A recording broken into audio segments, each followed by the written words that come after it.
मीरब और मैं एक ही ऑफिस में मुलाजिम थे। वो निहायत बाअखलाक, मुहज्जब और सुलझी हुई लड़की थी। मैंने उस लड़की में ऐसी खूबियां देखी कि जी चाहता उसकी वालदा को सलाम करूं, जिसने अपनी बेटी की इतनी अच्छी तरबियत की। उससे मेरी जल्द दोस्ती हो गई। उन्हीं दिनों अम्मी जान भाई एहसन के लिए रिश्ता तलाश कर रही थी। एक रोज मीरब ऑफिस से मेरे साथ आ गई। बहुत इसरार करके उसे अपने घर लाई थी। चाहती थी अम्मी एक नजर देख लें तो मैं उनको कहूं कि एहसन भाई के लिए मीरब का रिश्ता ले लें। वालदा ने मीरब के साथ 2-4 बातें की। उनको पहली नजर में ये लड़की भा गई। अम्मी, ये बहुत अच्छी है। अगर हम भाई के लिए इसका रिश्ता लें तो आपका क्या ख्याल है? साल भर से हम साथ काम कर रहे हैं। मैंने इसमें बहुत सी खूबियां देखी हैं। हुमा बेटी, तुमने मेरे मुंह की बात छीन ली। मुझे भी लड़की पसंद आई है, लेकिन जरूरी नहीं कि इसका रिश्ता मीरब के वालिदैन हमें दे दें। अम्मा, मैंने मीरब से पूछा है, अभी उसकी कहीं मंगनी नहीं हुई है और वालिदैन बेटी के रिश्ते की तलाश में है। इसके लायक अभी तक उन्हें कोई लड़का नहीं मिला है। मुझे यकीन है कि वो हमारे एहसन भाई के रिश्ते को रद्द ना करेंगे। बातों बातों में मुझे अंदाजा हुआ है कि मीरब अब मुलाजमत से उकता गई है। वो घर बसाना चाहती है। अक्सर उसके मुंह से सुनती कि जाने हमारे नसीब कब खुलेंगे। कहीं मुलाजमत के इस चक्कर में वक्त से पहले बूढ़े ना हो जाएं। ऐसा करो कि एक दिन एहसन को अपने साथ बैंक ले जाओ और एक झलक मीरब को दिखा दो। बल्कि दोनों एक दूसरे को देख लेंगे तो रिश्ते में आसानी रहेगी। अम्मा, एहसन भाई कई बार मेरे पास बैंक आ चुके हैं। उन्होंने ना सिर्फ मीरब को देखा है बल्कि इससे मिल भी चुके हैं। दोनों के राजी होने में कोई रुकावट नहीं है। तब ठीक है, मीरब से कह दो कि मेरी वालदा तुम्हारा रिश्ते मांगने घर आना चाहती है। वो राजी होगी तो हम उनके घर चले जाएंगे। मेरा अंदाजा दुरुस्त था। जब मैंने मीरब से साफ लफ्जों में कहा तो उसके चेहरे पर मुस्कुराहट बिखर गई। बोली, जब चाहो आ जाओ, मुझे क्या एतराज। रिश्ता देना ना देना मेरे वालिदैन का काम है। मैं अम्मी को आज बता दूंगी। बहुत यकीन और इत्मीनान के साथ हम अगली शाम को उसके घर चले गए। खुश थी। उसके घर वालों ने भी खूब आओ भगत की और हमारी उम्मीद के चिराग पूरी तरह जल उठे। हमें इस बात में जवाब मिला था, क्यों ना मिलता, कि मेरे भाई में क्या कमी थी। वो खूबसूरत, तालीम याफ्ता और अच्छे ओहदे पर फाइज थे। हमारा जाती बंगला था और हम लोग बहुत खुशहाल थे। ऐसे रिश्ते फी जमाना जल्द नहीं मिलते। 6 माह के अंदर अंदर शादी की तैयारियां मुकम्मल हो गईं और मीरब भाभी बनकर हमारे घर आ गई। हम सभी खुश थे। खास तौर पर मैं जिस लड़की को चाहती थी वो हमारे घर की फर्द बन गई थी। एहसन भाई की खुशी का तो कोई ठिकाना ना था, जैसे मीरब की सूरत में उन्हें कोई खजाना मिल गया हो। इब्तदाई दिनों मीरब भाभी खुश नजर आईं। भाई ने उनकी मुलाजमत छुड़वा दी, क्योंकि वो खुद भी मुलाजमत करना ना चाहती थी बल्कि आराम करना चाहती थी। 3 साल कॉन्ट्रैक्ट पर काम किया था। उनका मिजाज मुलाजमत के लिए मौजू ना था। वो आराम तलब थी और घरेलू जिंदगी बसर करना चाहती थी। नौकरी मजबूरन की थी कि छोटा भाई ज़ेरे तालीम था। वो ऐसे इदारे में पढ़ रहा था जिसकी फीस बहुत ज्यादा थी और इतनी भारी फीस अदा करने की इस्तात उसके वालिद में न थी। वरना मुझे यकीन था कि वो रूखी सूखी खाकर भी खुश रहने वाली लड़की है। लिबास पर भी फजूल खर्ची न करती थी। वो कनात पसंद थी। शादी के बाद भाई की भाभी के वालिदैन ने दावत की और फिर दावतों का सिलसिला चल निकला। बारी बारी मीरब के मामू, खाला, फूफो और ताया ने भी दुल्हा दुल्हन को मदऊ किया। मैं उनके साथ नहीं जाती थी, अगरचे दोनों कहते थे, हुमा तुम भी चलो। मैं सोचती भाभी के रिश्तेदार हैं, उनके मैके वालों के यहाँ बार बार जाना मुनासिब नहीं लगता था। एक रोज भाभी अपने किसी रिश्तेदार के यहाँ दावत से वापस आईं तो कुछ परेशान और उदास लगी। ख्याल किया शायद थक गई हैं, लेकिन ये मूड उनका दूसरे दिन भी कायम रहा। फिर तो जैसे उदासी के बादलों ने उनके वजूद को मुस्तकिल तौर पर अपनी लपेट में ले लिया। वो पहले रोज ही से नहा धोकर नया जोड़ा पहनती थी, हार श्रृंगार करती और खुश नजर आती। हमारे साथ हंसती बोलती, भाईजान से मजाक चलता। लेकिन अब चेहरे पर वीरानी आ गई थी। कई दिन तक मेकअप के सामान को हाथ ना लगाया। मुझे गुमान न था कि इनके साथ माजी में कोई नाकाम किस्सा जुड़ा हुआ है और नाकामी की अजियत सह सह कर बिलाखिर उन्होंने शादी करके इस गमज़दा कैफियत से निजात हासिल करने की ठानी थी, जिसमें वो आर्जी तौर पर कामयाब हो गईं। कुछ दिन ही खुश रह सकीं। मुझे हैरत थी कि ये लड़की कितनी गहरी थी कि साल भर तक मेरे साथ काम करती रही, लेकिन एक लम्हे को भी मुझे ये अंदाजा ना हुआ कि हरदम हंसती मुस्कुराती लड़की अंदर से कितनी दुखी है। उसे अल्लाह ने कमाल ज़ब्त अता किया था, अपने दुख की हवा तक किसी को लगने ना देती थी। ये बाद में अंदाजा हुआ जब असल हकीकत सामने आई कि उसके वजूद में हर लहजा यादों की सफ़े मातम बिछी रहती है। हमारा सारा घराना उन पर ऐसे फरीफ्ता था जैसे परवाने शमा के गिर्द फिरते हैं। झोली भर भर खुशियां भाईजान उनके दामन में भरते, लेकिन वो खुश ना होती और लंबी लंबी आहें भरती। समझ में ना आता था कि ये अचानक उनको क्या हो गया है। शादी मर्जी और पसंद से हुई थी, जबरदस्ती किसी ने ना की थी। उधर हम परेशान थे कि कैसे मीरब को खुश करें। उधर उन्होंने एक और रविश अपना ली। जरा सी बात का बहाना बनाकर रूठ कर मैके चली जाती और हफ्तों लौट आने का नाम ना लेती। अम्मी, अब्बू, मेरे बहन भाई और एहसन भाई सभी उनको चाहते थे। गर्ज घर का हर फर्द परेशान था। हमारे खुशियों भरे घर में अब हरदम मायूसी की घटाएं छाई रहती थी। मैं सबसे ज्यादा मुतासिर हुई क्योंकि वो मेरी सहेली थी और चहेती भाभी भाभी कहते कहते मेरा मुंह न सूखता था। मगर उन्होंने घर आबाद ना करने की ठान ली थी। इस बार मैके गईं तो कहलवा दिया कि मुझे कोई लेने ना आए, मैं अब वापस नहीं आऊंगी। परेशानी की बात तो थी, मगर ज्यादा हैरानी इस वजह से थी कि आखिर वो क्यों ऐसा कर रही हैं।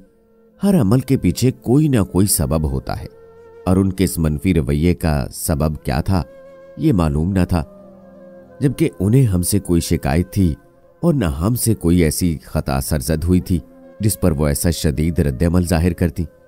अम्मी अब्बू ने उनके वालिदैन से दरियाफ्त किया, अगर बहू को हमसे कोई शिकायत है तो बता दे, हम हर तरह मुआवनत के लिए तैयार हैं। एहसन भाई को मीरब से इतनी मोहब्बत हो गई थी कि वो अपनी प्यारी बीवी की जुदाई बर्दाश्त ना कर पा रहे थे। कभी सोचती कहीं उनके दिल में पहले से तो कोई आबाद ना था कि जो अपना बना बनाया घर अब वीरान करना चाहती हैं। ये तो यकीन हो गया कि वो अब हमारे घर में रहना नहीं चाहती। कहती थीं, बेशक मेरा सहारा जहेज रख लो, जो जेवर मुझे चढ़ाया है बरी में वो वापस ले लो, हक महर भी माफ करती हूं, बस मुझे वापस घर आने पर मजबूर ना करो। उनके और हमारे घर वालों ने मिन्नतें करके देख ली, वो ससुराल आने पर राजी ना हुई। भाई उनके मैके जाते वो कमरा लॉक कर लेती या पड़ोस में जा बैठती। मैं किसी तरह मिली, पांव पर हाथ रख दिए कि हमें वीरान ना करो, मेरा भाई अब तुम्हारे बगैर नहीं रह सकता, वो बहुत परेशान है, खुदारा घर बर्बाद ना करो। जवाब दिया, मुझे आबाद देखने की कोशिश में कहीं तुम बर्बाद ना हो जाओ। मैं दिल गिरफ्ता वापस आ गई। उन्हीं दिनों अब्बू को हार्ट अटैक हो गया। हमने मीरब के वालिदैन को इत्तला की, वो फौरन अस्पताल आ गए। न जाने कैसी मिन्नतें की होंगी कि मीरब को भी साथ आना पड़ा। वहां भाईजान को देखा। एहसन की हालत देखकर मीरब के वालिदैन को दुख हुआ। बेटी से कहा, अगर हमारा मान रखना है और अपने ऊपर हमारा हक जानती हो तो अपने शौहर के साथ अभी घर जाओ और उसकी परेशानी में शरीक हो जाओ, वरना तुम हमारी बेटी ना होगी। गर्ज मारे बांधे मजबूर होकर वो एहसन भाई के हमरा घर आ गई। शायद अपने दिल में चंद दिनों का समझौता करके हमारे दरमियान रहने लगी। 15 दिन बाद उनकी बहन की शादी थी। वो शादी में शिरकत के लिए गई। हमें भी बुलाया था। अम्मी ने मुझे कहा, तुम चली जाओ, तुम्हारे वालिद को अभी देखभाल की जरूरत है। मैं नहीं जा सकती, मगर चाहती हूं कि हमारी तरफ से कोई जरूर शादी में शरीक हो ताकि बहू के मैके के साथ ताल्लुकात उस्तवार रहे। रात देर तक शादी की रसूमात चली तो रात उनके घर ही रुकना पड़ा। शादी में भाभी के कजन भी आए हुए थे।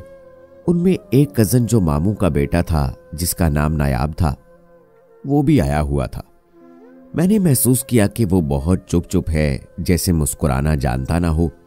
आंखों में भी हसरत भरी थी। वो जब भाभी पर निगाह डालता ये नजरें चुरा लेती और ठंडी आह उस नौजवान के लबों से निकल जाती। ऐसा मुतअद्दिद बार हुआ तो मेरा शक यकीन में बदल गया कि इन दोनों के बीच माजी की कोई भूली बिसरी कहानी है, बल्कि ऐसी यादें जो कभी भुलाई नहीं जा सकती। मुझे टोह लग गई भाभी के एक रिश्तेदार लड़की से पूछा, ये कौन लड़का है? बोली, आप नहीं जानती, मीरब का कजन है। इनसे शादी का कहता था, फिर शादी नहीं की तो हमारी बीबी का दिल टूट गया। बहुत बीमार हो गई थी, आखिर अल्लाह ने सब्र दे दिया। सब कुछ भुलाकर नौकरी कर ली और शादी भी अल्लाह ने अच्छे घर में करा दी है। अब इस हीरो के दिल में दोबारा मीरब की मोहब्बत जाग उठी है। बासी कढ़ी में उबाल आ गया है। जिद करने लगा है, मीरब को तलाक दिलवाएं, मैं शादी करूंगा, वो मेरी थी और मेरी रहेगी। इनके माँ बाप ने समझाया कि जब हम चाहते थे मीरब को बहू बनाकर लाएं तो तुम अकड़ते थे, मंगनी करके शादी से मुकर गए। इस बेचारी को ऐसा सदमा दिया कि मरते मरते बची। तब सभी ने समझाया था कि ऐसा मत करो, लेकिन तुम पर ना जाने किसके इश्क का भूत सवार था। उस वक्त मीरब अच्छी ना लगती थी, अब जबकि वो शादी करके अपने घर चली गई है, अब उसके लिए मरे जाते हैं। ये अजीब किस्सा था कि साहब का मंगेतर अब उसके बगैर जीने से इनकारी था। शायद वो नफ्सियाती तौर पर हसद की आग में जल उठा था। उसके घर जब मीरब की दावत थी, उसने मौका पाकर कहा, अगर तुमने तलाक लेकर मुझसे शादी ना की तो मैं जान दे दूंगा, क्योंकि तुम्हारे बगैर सांस लेना मुहाल हो गया है। अब पता चला है कि तुम मेरे लिए कितनी अहम हो। सच कहते हैं कि दूर चले जाने से इंसान की कदर होती है, या फिर मर जाने के बाद कदर आती है। मीरब भी असल में नायाब ही को दिल से चाहती थी, मगर अब मजबूर हो गई थी और शादी के बंधन में बंध गई थी। और शादी का बंधन कच्चे धागे से तो नहीं बांधा जाता कि एक झटके से टूट जाए।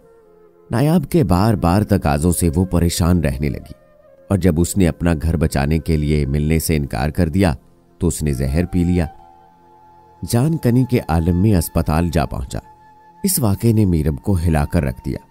वो सोचने पर मजबूर हो गई कि मैं जिससे मोहब्बत करती हूं और जो दिल की गहराइयों से अभी तक मुझे चाहता है, क्यों नहीं उसी को मुंतखब कर लूं। मसनूई जिंदगी गुजारना खुद को अपने हाथों सूली चढ़ाने के मुतरादिफ है। बस उसने फैसला कर लिया कि वो एहसन से तलाक लेकर अपने महबूब से शादी करके उसे नई जिंदगी दे देगी। इसमें खुद उसकी अपनी खुशी भी थी। ये हालात जानकर मैं सख्ते में आ गई। दाद देनी पड़ी उस लड़की के हौसले की।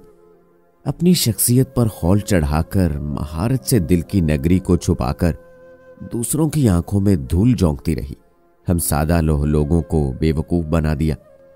ऐसी बात भी ना थी। शायद महबूब बेवफा से मायूस होकर सोचा होगा, कब तक उसकी याद में सिसक सिसक कर जिंदगी गुजारूंगी, जबकि उसे मेरी परवाह भी नहीं है। खुद ठुकरा रहा है मुझे, और ठुकराए जाने का दर्द वही जानते हैं कि जिनको उनके प्यारे पहले प्यार का यकीन दिलाते हैं, फिर चोटी पर ले जाकर ऊपर से धक्का देकर गमों की घाटियों में गिरा देते हैं। मीरब के दिल में इस कदर नायाब की मोहब्बत रासिक होगी, उसे खुद मालूम ना था। इतना बड़ा दुख सहकर भी वो उसकी मोहब्बत को अपने दिल से नहीं निकाल सकी थी। मेरे भाई से शादी का फैसला उसने एक वक्ती जज्बे के तहत किया था। नायाब को जलाने के लिए, रकाबत की आग में सुलगाने के लिए, या फिर वो खुद इस मुसाफिर की मानंद थी जो दिनों मीलों शदीद धूप तपती रेत पर नंगे पांव चलते चलते इस कदर तकलीफ से गुजरता है कि जरा देर को किसी छांव तले रुक कर दम लेना चाहता है, चाहे वो छांव उसके लिए बबोल के दरख्त जैसी ही क्यों ना हो। और अब जीवन साथी उसके लिए बबोल का कांटा बन गया था कि जिससे वो हर हाल में अपना दामन छुड़ाना चाह रही थी ताकि महबूब की जन्नत आबाद हो सके। ये थे उसके अजीबो गरीब रवैये और माजी की कहानी का खुलासा। वो बुज़दिल थी। बहादुरी के साथ हकीकत से हमको आगाह करने की हिम्मत उसमें न थी। वो खुले मुंह से भाईजान से तलाक नहीं मांगती थी, मगर हालात ऐसे पैदा करना चाहती थी कि वो खुद तंग आकर उसे आज़ाद कर दें ताकि उस पर कोई इल्ज़ाम ना आए। 3 साल वो मैके में बैठी रही, हमारे घर लौट कर ना आई।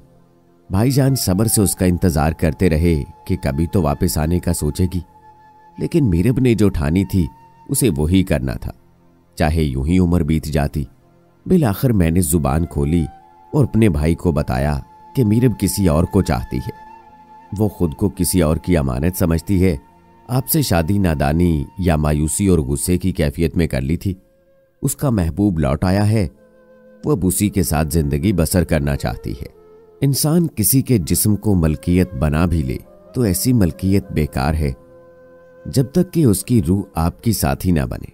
जब रूह किसी और की हो और जस्दे खाकी किसी और के निकाह में हो तो शादी में हकीकी खुशियां नहीं मिल सकती। जब तक हकीकत का इल्म न था हम सब ने उन्हें वापस लाने की बहुत कोशिश की, खुलूसे दिल और नेक नियति के साथ, मगर अब हकीकत मालूम हो गई है तो उन्हें आज़ाद करने में ही सबका भला है। आंखों देखी मक्खी निगली नहीं जाती। काफ़ी दिन एहसन भाई परेशान रहे, बिल आखिर उन्होंने फैसला कर लिया और खुद पर जबर करके मीरब को आज़ाद कर दिया। तलाक के बाद इद्दत पूरी करते ही उसने अपने साबका मंगेतर नायाब से शादी कर ली। वो खुशो खुरम जिंदगी गुजारने लगी, मगर अफसोस मेरे भाई के दिल पर ऐसा गहरा जख्म लगा गई कि जो आज तक नहीं भर सका। हालांकि सारे फसाने में एहसन भाई का कोई कसूर ना था। तो दोस्तों, आप अपनी राय जरूर दें कि इस कहानी में कसूर किसका था और सजा किसको मिली। आपकी राय का मुझे इंतजार है। मिलते हैं अगली वीडियो में। अल्लाह हाफिज।